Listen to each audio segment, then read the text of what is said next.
Hey guys, welcome back to the platform. Today we have a very special unbox indeed because it is the Whittle Shortline Amtrak train set with a P42 leading locomotive. So there's quite a few in there. So without further ado, let's unbox it, see how they look.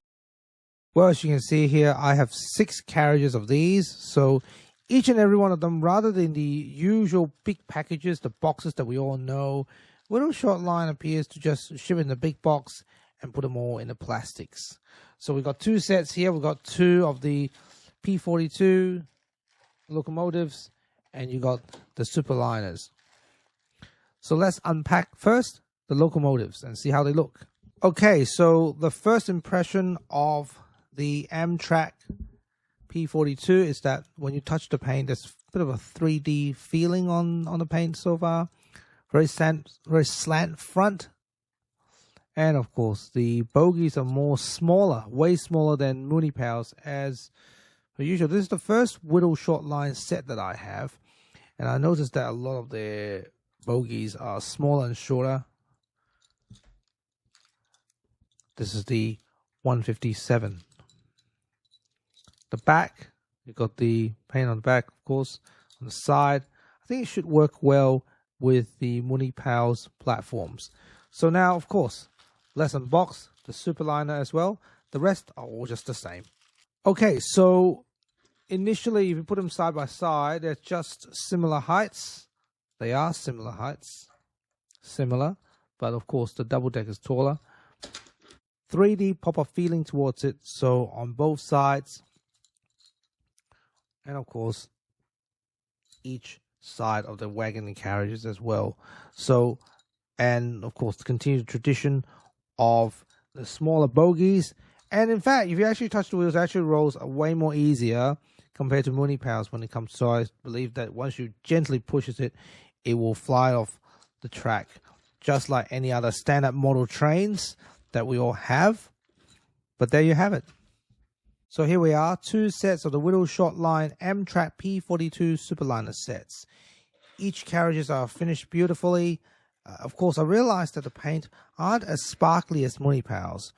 So all of them have the Amtrak logo on each and every carriages, on both sides of them, of course.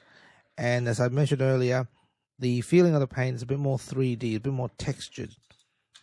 Locomotives again, they're all beautifully finished with things on the top, but nothing under. The bogies are always smaller. But as I said earlier, I suspect they will move way much smoother given how flexible the wheels are. So how does it look when you compare the Whittle Shortline with Mooney Powell's? As you can see, the Mooney Powell's trucks and of course the bogie itself is taller than Whittle Shortline. Always have been and always will be because that's their style. And when it comes to the trucks, as well as always, as we know that Mooney Powell's has a square block and then you slide in the wheels, but not for Whittle Shortline. As I explained earlier before, they are way smaller.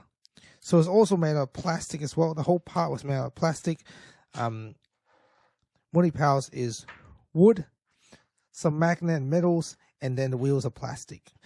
As we said again and again, the Whittle Shortline one's clearly smaller than the ones with Mooney Powell's, so I think it's just a differentiation when it comes to design itself. But there's one silver lining when it comes to it. It's just how smooth the wheels are. Okay, so here's a 3-piece track, and I'll show you exactly what I mean. So I'll put it on the right side of the screen with the exact same strength. You'll see how far it goes. All the way to the end. All the way to the end. So we're going to use the exact same strength with this one as well. Of course, the carriage, I expect the same results. Okay, so it rolls further. All right, remember these things. They all roll to the 3rd piece all the way to the last. So how does it look when it comes to Mooney Powell's compared to Mooney Powell's? Same strength. So it's less. It's on the second and the front, and that's it. What about the M train? All right, so same strength of all of them, and Mooney Powell's tends to roll not as far as Whittle Shortline because of different bogie designs. Now, I'm not saying which one is better than which. I'm just showing you or demonstrating as to say that when it comes to able to roll further, Whittle Shortline can definitely do that. Mooney Powell's, on the other hand, using the same strength because there's a different bogie design. It's a very unique bogie design as well. It wasn't able to roll us further. Now, when it comes to magnet demonstrations, I don't often do it, but I think I have to show you in this case just how strong these magnets are. So you have the Amtrak locomotive, the P42, and here you are, 3 carriages. I'll lift them up. As you can see, it holds up all of them. 3 carriages. Mooney Powell's usually can hold 2, and consider that Whittle Shortline is a little bit heavier. This is a very, very impressive magnet indeed. It really is. So without further ado, let's do a test run, see how they look in real.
Then at 11:30, it's time for some real subway action with the 4 and 5 train at Bowling Green. See you at the platform.